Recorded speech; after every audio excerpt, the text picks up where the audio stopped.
Question 12.25 में आपने 5,000 rupees के ऊपर ये इंटरेस्ट रेट अप्लाई करके इसके इंटरेस्ट की अमाउंट फाइंड कर लेनी थी।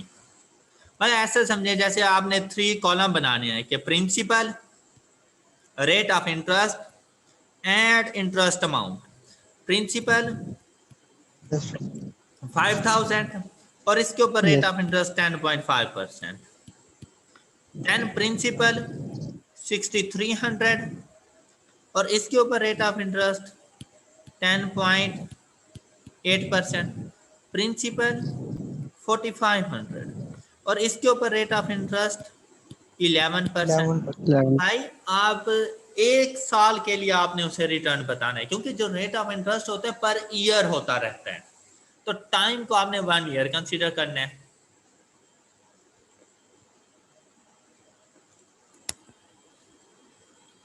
चलें आप लोगों की आसानी के लिए 1 1 1। और अब देखें, अब इंटरेस्ट की अमाउंट DRT तीनों को मल्टीप्लाई करवाओ। इंटरेस्ट की अमाउंट बताओ फर्स्ट के लिए 5 to 5 25 5 to 5 हाँ जी। नेक्स्ट के लिए 680.4 618 80 680.4 हाँ जी। 0.4 नेक्स्ट 495 अब ये टोटल इंटरेस्ट देखो, टोटल रिटर्न कितना मिल रहा है आप लोगों को एक साल के अंदर? टोटल रिटर्न कितना मिला 1700.04 जी? 1700.4 0.4। और टोटल इन्वेस्टमेंट कितनी थी आपकी एक साल में? 15,800। अब रेट ऑफ इंटरेस्ट फाइंड करो। 1700.4 ओवर 15,800 बताओ। सर ये आई का आंसर आया 1700.4। हाँ, इंटरेस्ट, टोटल इंटरेस्ट जो हमें एक साल में मिलेगा वो। और क्या मेरे पास चेंज आ रहा है आंसर? बेटा दोबारा कर लो। 7824 मैंने चेक किया दोबारा। 7824 क्या हो गए हैं? 680.4 लगाना है, 6804 नहीं लगाना। अब सही है। अच्छा, अब आपसे पूछा गया था एवरेज। अब देखें सुने, आपसे पूछा गया था एवरेज रिटर्न। तो रिटर्न क्या होता है? ये इंटरेस्ट, ये रिटर्न था। लेकिन ये एवरेज रिटर्न आपने इन टर्म्स ऑफ परसेंटेज बताना था, तो आप उसके लिए यहाँ पे देखें कि कितने परसेंट रिटर्न आपको मिल रहा है। तो 1700.4 डिवाइडेड बाय 15800, तो इंटरेस्ट रेट कितना आता है? A option 10.762। ये एग्जैक्ट आंसर आ गया आपके पास। क्लियर हो गया सबको? Yes sir. Yes sir. अच्छा, अब जरा सपोज करो एक और कॉन्सेप्ट होता जाए ना इधर ही साथ ही, क्वेश्चन अब आ गया है तो पता चले, फिर थोड़ा सा उसने चेंज किया तो फिर आप लोग बैठ गए। आप इसके प्रिंसिपल अमाउंट को 5,000 कर दो, सिर्फ रेट ऑफ इंटरेस्ट को चेंज रखो, प्रिंसिपल अमाउंट सारी 5,000 कर दो। तो फिर बताओ, ये 525 फर्स्ट का, सेकंड का बताओ 5,000 मल्टीप्लाइड बाय 10.8%।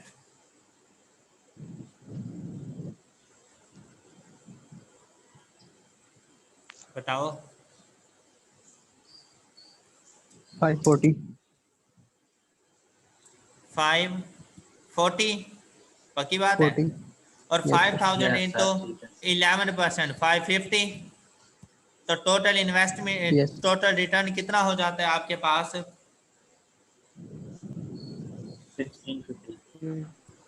1615। तो 1615 डिवाइडेड बाय, अब टोटल इन्वेस्टमेंट कितनी हो गई है आपकी? 15,000। शाबाश। तो आपका रेट ऑफ इंटरेस्ट कितना बन जाता है?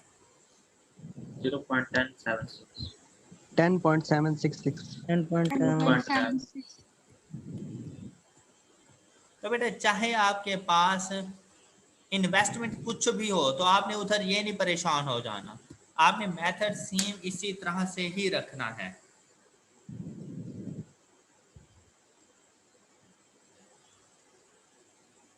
सिंपल परसेंटेज स्क्वायर का डिवाइड बाय 3 करना तब हो जाएगा, हाँ तो बेटा वैल्यू यही, सेम। बेटा यही चीज तो अब बताने वाला था।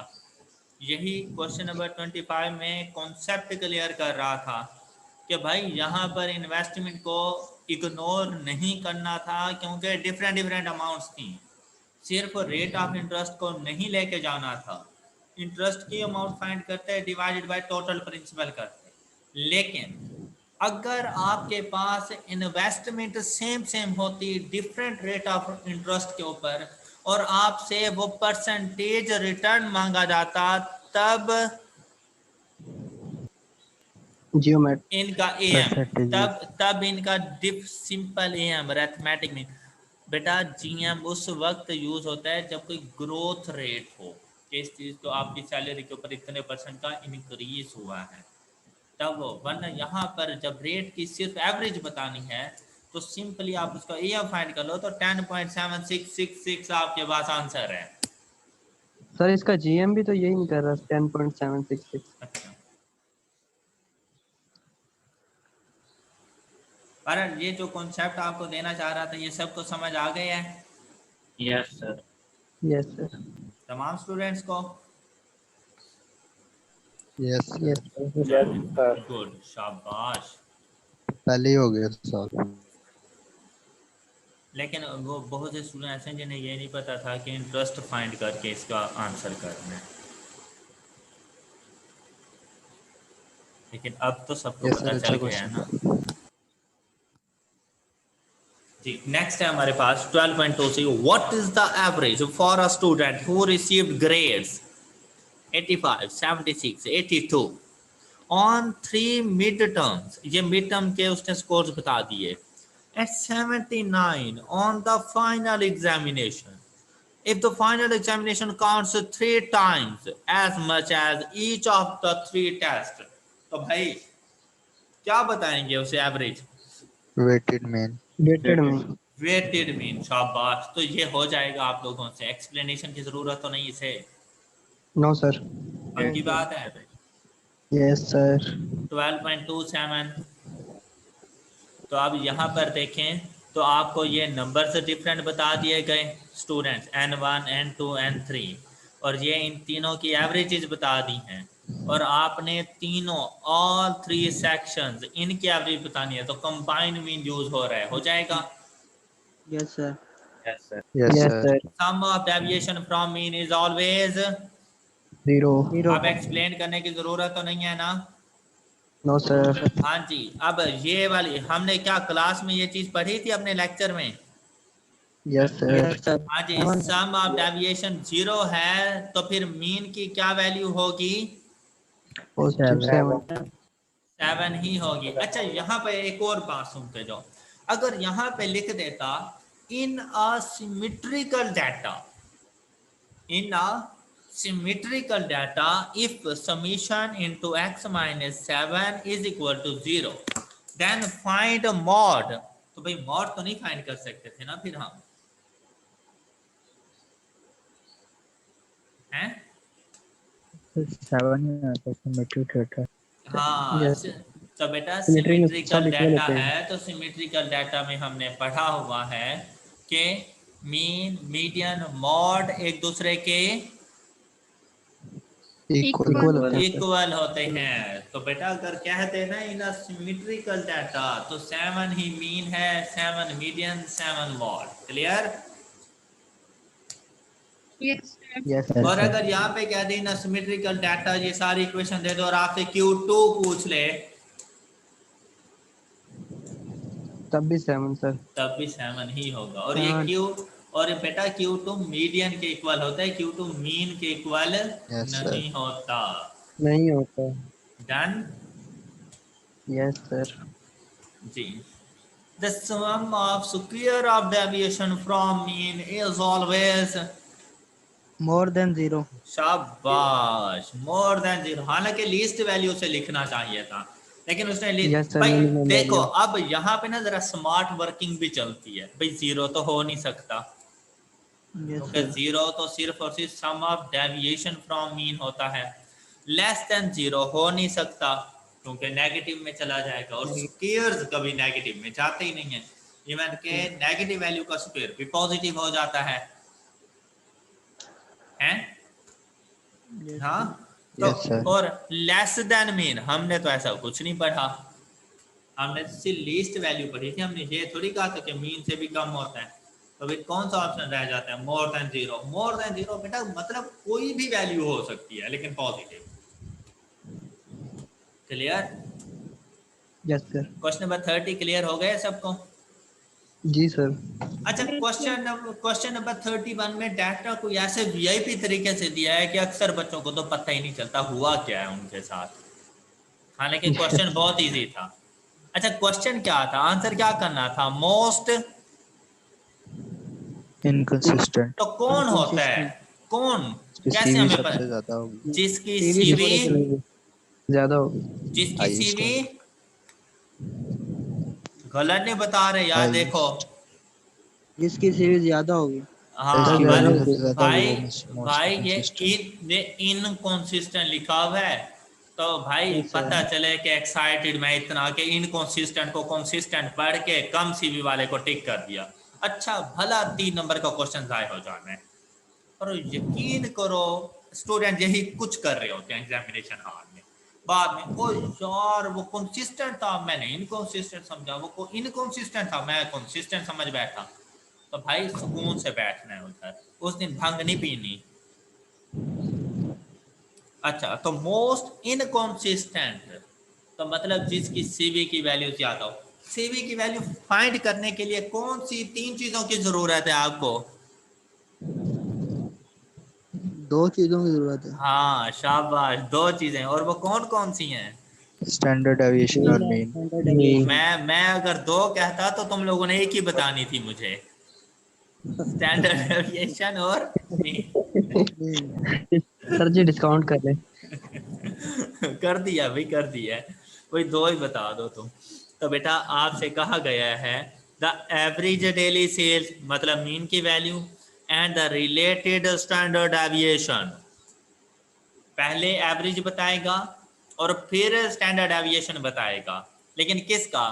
पहले अली के लिए, फिर आतिफ के लिए, फिर अहमद के लिए और फिर अजीम के लिए।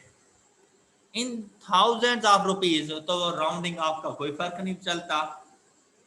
Are 41 and 4.3। अब ये 41 मीन की वैल्यू है, 4.3 स्टैंडर्ड डेविएशन है और ये वाला डाटा मिस्टर अली के लिए है। Okay Yes, sir. इसी तरह 36 एंड 3.2, 36 मीन की वैल्यू, 3.2 स्टैंडर्ड डेविएशन, लेकिन ये वाला डाटा आतिफ। आतिफ के लिए है। 26 एंड 2.9, 26 मीन की वैल्यू, 2.9 स्टैंडर्ड डेविएशन और ये वैल्यूज हैं अहमद के लिए। अहमद के लिए। 24 एंड 2.5, 24 मीन, 2.5 स्टैंडर्ड डेविएशन और ये वैल्यूज हैं अजीम के। अजीम ओके? के लिए। Okay okay sir. तो अब Yes, हम sir. लोग मीन के 22 से सीवी की वैल्यू फाइंड करके दे सकते हैं। Yes, sir. Yes, sir. तो जरा तमाम अली के लिए मुझे सीवी की वैल्यू बताओ। अब इसका ये मतलब नहीं कि अली के लिए अली ही बताएगा। 10.48। 10.48%। शाबाश। अब आतिफ के लिए बता दो। 8.8. 8.88%। अहमद 11.15%। 11.1 1.5. 5%। और अजीम 10.41%। हाँ जी। तो हमने क्या बताना था? जिसकी सीवी की वैल्यू सबसे ज्यादा हो। सबसे ज्यादा। अहमद। अहमद। और अगर यहाँ पे होता मोस्ट कंसिस्टेंट अमॉन्ग देम तो फिर सर आतिफ। आतिफ। आतिफ। तो फिर आतिफ का आंसर कर दे। तो 31 क्वेश्चन क्लियर है सबको? Yes yes sir. वाह जी वाह, क्या बात है। यार ये 32 बड़ा फेवरेट क्वेश्चन है यार, कमाल का क्वेश्चन किया है ये, ऐसे ही है ना? हैं तो भाई ऐसा ही है ना? 32 कमाल का क्वेश्चन है। Yes sir. तो फिर कमाल से जमाल का है। तो फिर कमाल से पूछेंगे हम क्यों करें? हैं है नुमान? सर जी नंबर हमने लेने हैं, कमाल लेनी। क्यों कमाल को क्या हो, नंबर लेते हो कोई डर लगता है? सर आई कैब से, उसका फोन नंबर नहीं लेना।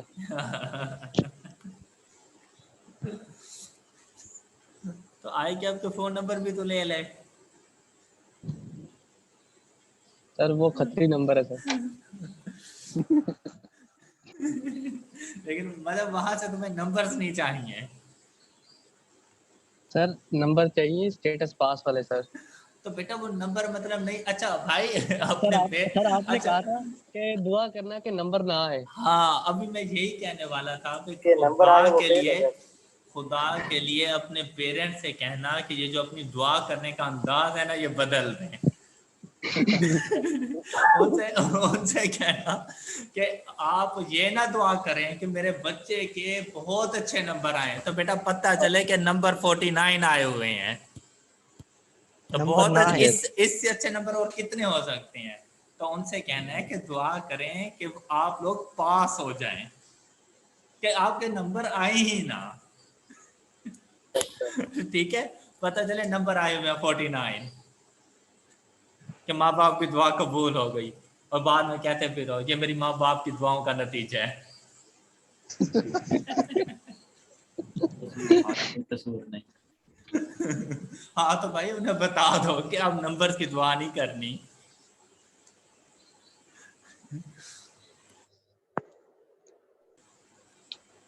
अच्छा इस क्वेश्चन को देखो ना, तो आपसे कहा गया इफ फॉर 2 ऑब्जर्वेशन, तो नंबर ऑफ वैल्यूज 2 और उनका डेविएशन फ्रॉम मीन, इसका मतलब कि आपको x माइनस एक्स बार बता दिया गया। अब 2 ऑब्जर्वेशन हैं, तो फर्स्ट ऑब्जर्वेशन से जो डेविएशन फ्रॉम मीन है वो -3 है, और सेकंड ऑब्जर्वेशन से जो डेविएशन फ्रॉम मीन है वो 3 है।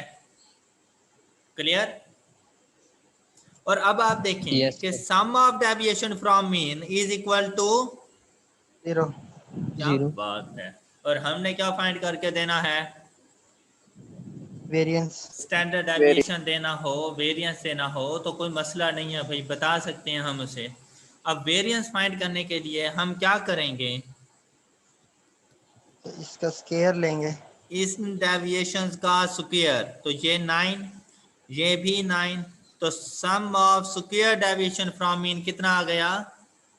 18 18। तो भाई 18/2 इज इक्वल टू, 9 तो ये 9 का आंसर आ जाएगा आपके पास। वेरिएंस। और अगर इसका अंडर रूट ले लें तो फिर स्टैंडर्ड डेविएशन का क्या आंसर आ जाएगा? 3. 3। हो गई बात क्लियर?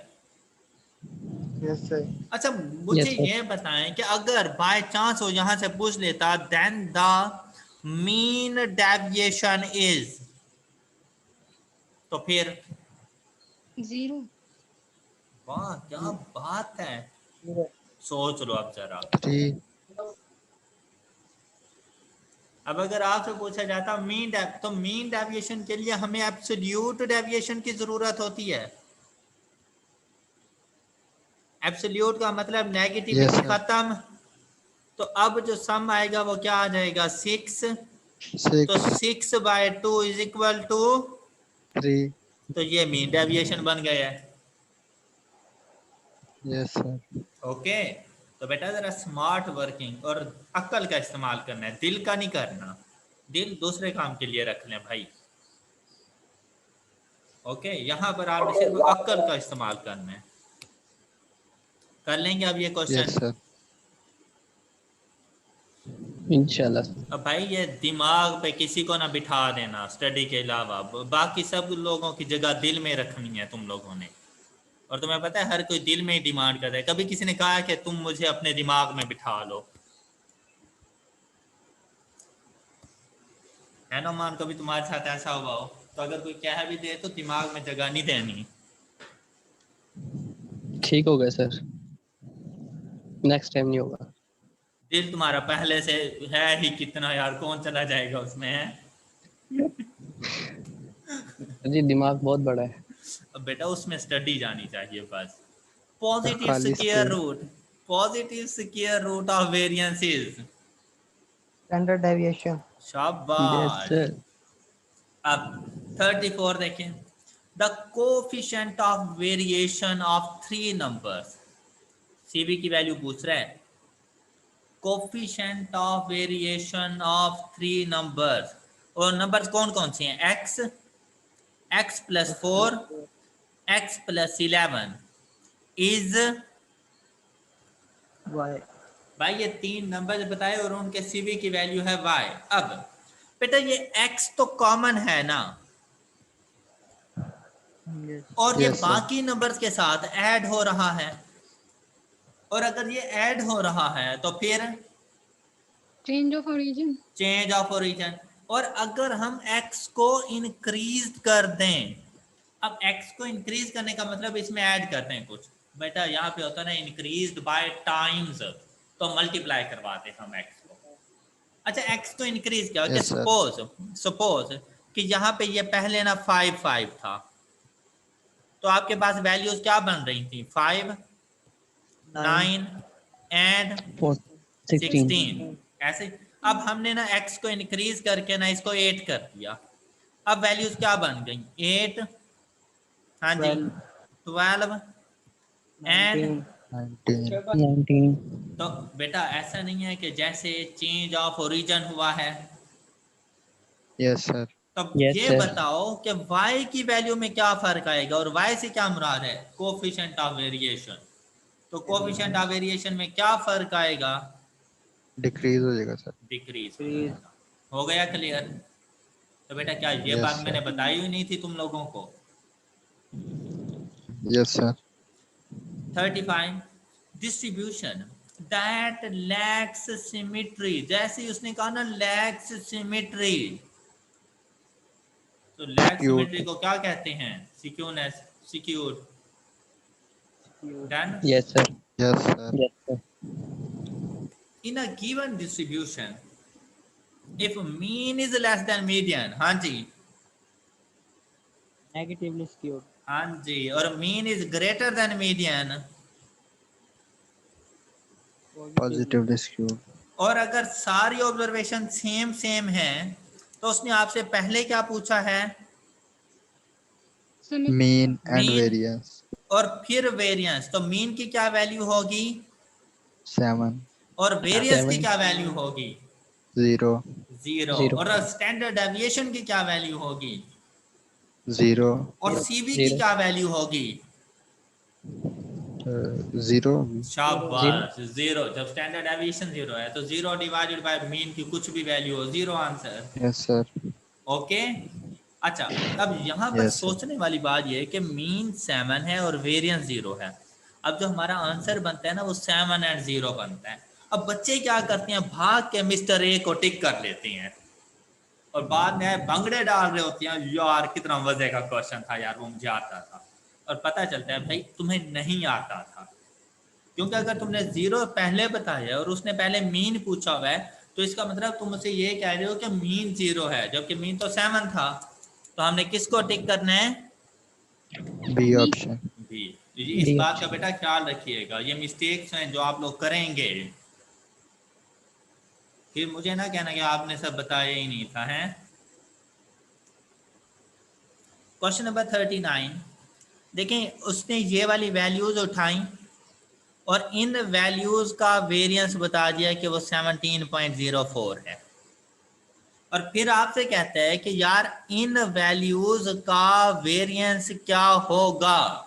तो बड़ा एक मुश्किल क्वेश्चन कर दिया है। क्या करेंगे, ये वाली वैल्यूज अपने कैलकुलेटर को बताकर वहां से स्टैंडर्ड एविएशन का स्क्वायर उनका वेरिएंस फाइंड कर लेंगे और हम कहेंगे 17.04। ओके। No, sir. हाँ भाई ऐसे ही करेंगे। जिस बच्चे को चेंज ऑफ ओरिजिन और स्केल का पता ना हो वो ऐसे ही करेगा। जिस बच्चे को क्वेश्चन की समझ ना रही हो वो ऐसे ही करेगा जाके। Yes, sir. ओके, और इसी तरह से नेक्स्ट क्वेश्चन देखें ना 40। Yes, sir. तो फिर से उसने सेम वैल्यूज ली, उनके वेरिएंस की वैल्यू आपको खुद बता दी। कहते यार इनका वेरिएंस क्या होगा, तो आपने परेशान हो जाना है कि ये क्या पूछ दिया तुमसे। आपने ये वैल्यूज कैलकुलेटर को This is बतानी है, change of scale. कैलकुलेटर को बतानी है ये वाली वैल्यूज, और जाके वेरिएंस फाइंड करके दे देना है कि भाई 153.36 है। ये उन स्टूडेंट्स के लिए है जिन्हें कुछ ना पता चल रहा हो। Okay, Yes, sir. और जिन बच्चों को कुछ ना कुछ पता हो वो तो देखेंगे कि यार डाटा में चेंज क्या आ रहा है, ऐसे ही है Yes, ना। sir. अब आप देखो 3x हो रहा क्या भाई 2 5 हो गया, तो मतलब 3 से इंक्रीज किया, 5 8 हो गया, 3 से इंक्रीज, 7 10 हो सर गया, 3 से 12.40 इंक्रीज। है। तो मतलब ऐसा है जैसे x प्लस 3 किया तो ये न्यू डाटा बन गया। Yes, sir. x प्लस 3 से क्या मुराद है, change of origin. Change of origin. और चेंज ऑफ ओरिजिन हो तो स्टैंडर्ड डेविएशन और वेरिएंस में कोई फर्क नहीं आता। Yes, sir. तो जो वेरिएंस इसका है वही वेरिएंस न्यू डाटा का होगा 17.04। Clear clear. Yes, और sir. अगर नेक्स्ट देखें क्वेश्चन 40 में, तो डाटा में क्या चेंज आया कि 2 को 3 से मल्टीप्लाई किया तो 6, 5 को 3 से मल्टीप्लाई किया तो 15। तो जो न्यू डाटा है वो 3x बना हुआ है। तो अब चेंज ऑफ स्केल हुआ है, तो चेंज ऑफ स्केल वेरिएंस अगर गिवन है, x को वेरिएंस से रिप्लेस करना है तो इसको मल्टीप्लाई किया जाएगा 3 3 के का स्क्वायर से। square. तो आंसर आ जाता है हमारे पास 153.3। 153.36. क्लियर हो गई बात। तो ये change of origin and scale का कॉन्सेप्ट था स्टैंडर्ड डेविएशन एंड वेरिएंस में, जो कि हम लोगों ने बहुत अच्छे तरीके से पढ़ लिया था। अब आपने मुझे ज़रा जल्दी जल्दी आंसर करते जाना है। क्वेश्चन नंबर 41, सम कांस्टेंट मतलब कुछ भी is added to each observation of a given set of data when the variance will be Unchanged. unchanged. जी। और अगर सब्ट्रैक्ट करें कोई भी कांस्टेंट तो फिर वेरिएंस की वैल्यू, Unchanged. और अगर हम लोग मल्टीप्लाई करें x के साथ, कांस्टेंट x के साथ, तो फिर variance Increase by x square times. पागल, हाँ सही कहा है, नहीं हो तुम। वेरिएंस पूछा है तो increase by x square times, standard deviation पूछता तो increase by x times. Okay, Yes, sir. Divided by a constant x, then the variance will be. Decrease by x square times. और अगर स्टैंडर्ड डेविएशन पूछता तो फिर X Times. Decrease by x times. शाबाश। For the values, ये values बता दी, और आपसे वेरिएंस पूछ लिया गया है, तो भाई क्या करेंगे हम, वेरिएंस नेगेटिव नहीं हो सकता, ए और सी ऑप्शन तो वैसे ही नहीं बनते। हाँ, B option. और D option, none of this option 90% तक हमारा आंसर नहीं होता। 90% तक, 10% तक हो भी सकता है, 90% तक नहीं होता, तो बस डी ऑप्शन है। और वरना क्या करेंगे, ये वैल्यूज कैलकुलेटर को बता के जाके वेरिएंस फाइंड कर लेंगे। और अगर आप लोग जरा गौर करें 2 5 7 10 14, तो इसने बेटा ये खुद बताया हुआ है वेरिएंस, ये देखो 2 5 7 10 14 का वेरिएंस 17.0। Yes, sir. लेकिन आई कैप के पेपर में ऐसा नहीं होगा कि ये देखो ऊपर बताया हुआ है। पता चले ढूंढते फिरो कि यहाँ ऊपर कहाँ बताया हुआ है, उधर तो ऐसे ही था। अच्छा, given the if the variance of a given set of observation is 81, then the standard deviation is, बेटा standard deviation negative नहीं होते। +9. हाँ, which of the following is likely to produce a bell shaped curve? वो जो symmetrical curve हम लोगों ने बनाई थी, Yes, इसके sir. Tail both hands equal, तो देखा जाए तो ये घंटी बनी हुई है ना।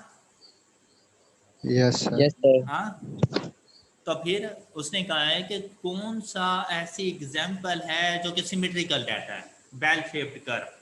Symmetrical data. heights, age of people of Pakistan, तो बेटा पाकिस्तान में लोगों की एजेस तो भाई अब भी पैदा भी हो रहे हैं और मर भी रहे हैं 100 साल की एज तक, तो क्या कोई सिमेट्री है? no sir, No, sir. Income of people of Pakistan, बेरोजगार भी बहुत से हैं, 10-15 हजार रुपए तनख्वाह लेने वाले भी हैं और ऐसे भी हैं जो एक एक दिन में 10 लाख रुपए लेके चले जाते हैं, तो Yes, कोई sir. सिमेट्री नहीं है।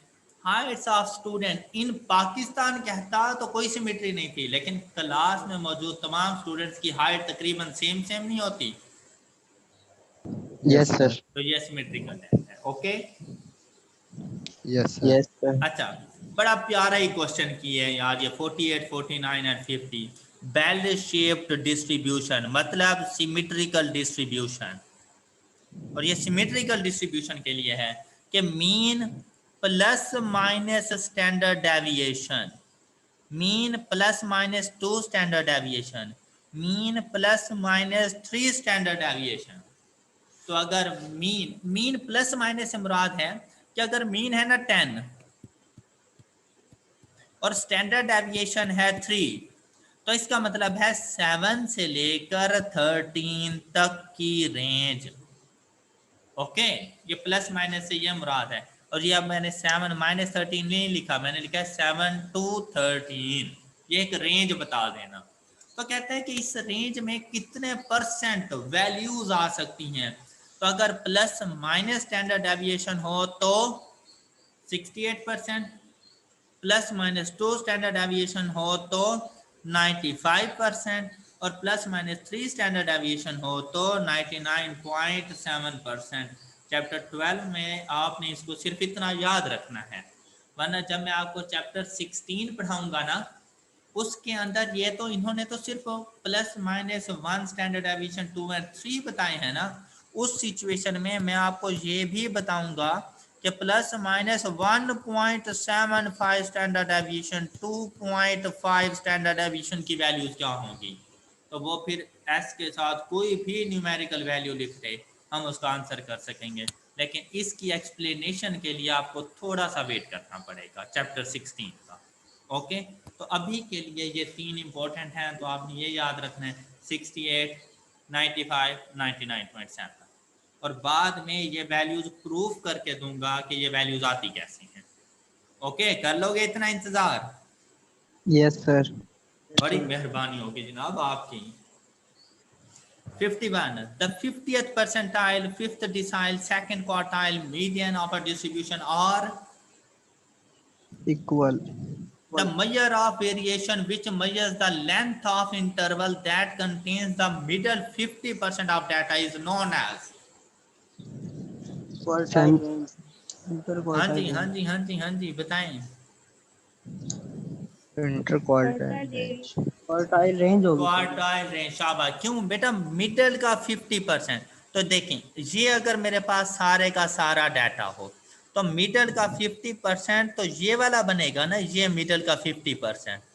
टोटल डाटा है 100%, तो मिडल का ये उस वक्त होगा जब 25% इधर आ जाए, 25% इधर आ जाए। तो 25% से मुराद ये Q1 और यहाँ पर Q3, तो इन ये मिडल की वैल्यूज, और ये इंटरवल देखा जाए तो इसे इंटर क्वार्टाइल रेंज कहा जाता है। Okay, yes sir, Okay sir. सबको समझ आ गई है एमसीक्यूज की? Yes, sir.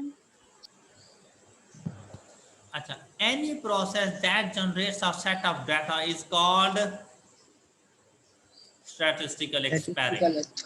तो यहाँ पर हम लोग तमाम प्रोसेसेस को हम लोग कहते हैं, जैसे हम लोग ना कोई एक एक्सपेरिमेंट परफॉर्म कर रहे हैं, तो स्टैटिस्टिक्स में आए तो हम उसे सिर्फ एक्सपेरिमेंट नहीं कहते, क्योंकि एक्सपेरिमेंट तो बहुत से होते हैं ना। तो अब डाटा के साथ, अगर सेट ऑफ डाटा के साथ जो एक्सपेरिमेंट किया जाता है ना, उसे हम लोग स्टैटिस्टिकल एक्सपेरिमेंट कहते हैं। Clear? Yes sir. Statistical measures which define the center of a set of data is known as, Measure of central tendency. and statistical measures which provide a measure of variability among the observations are called Measure of dispersion. चलिए आपका chapter 12 बखैर और आफियत ख़त्म हो गया है, शुक्र अल्हम्दुलिल्लाह।